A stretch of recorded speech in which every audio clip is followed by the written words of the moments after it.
our culture will say, well, you shouldn't read that book anymore. And I always find that so interesting when it comes to a book like Huckleberry Finn, because I think to myself, the reason you're saying people shouldn't read it is literally the reason why it was written, because you're trying to avoid you're almost trying to avoid the conversation of racial inequalities and racism.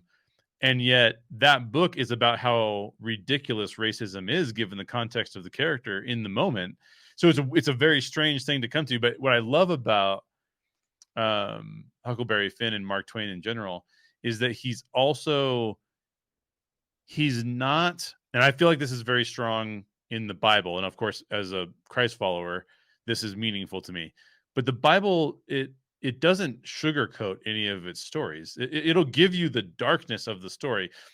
I oftentimes criticize Christian films because they'll just remove the darkness. Oh, we can't watch the darkness. Like that would be inappropriate for us to watch the darkness. And Mm. yet the spiritual book you're basing your works off of does not avoid the darkness. The darkness is very evident. The depravity of man is very, very present in the Bible. And that's what I like about Twain and about a lot of these other just amazing writers, is that they're not sugarcoating it.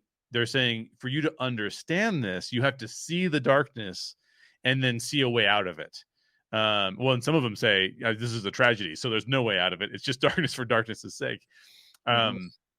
But that I find really compelling. So, The amazing thank thing you for about teaching Twain, American literature. yeah, Yeah. well, I still teach at Huckleberry Finn every time I teach that course, and one of the amazing things about that book and about what Twain does in it is that he, with all those serious issues of race and other serious issues, he also uses humor.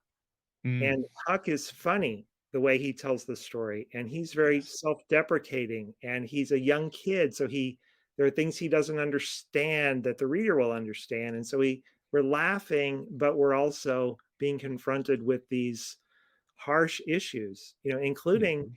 child abuse, because Huck is abused by his father, Right. and yet he goes on and deals with that and survives. And so it's, if you would just list some of the themes of that book, you would think there's no way that could be a funny book, and yet it is.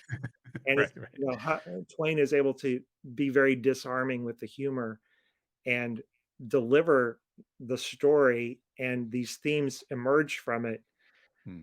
I think, more effectively because it's also funny than it would be if it were just some serious treatment of those issues the way we might discuss them more today, just in political terms. Huck is a 14-year-old kid. He has no political agenda. He's just trying to survive. And Exactly. I think we admire him and want to follow him along with them.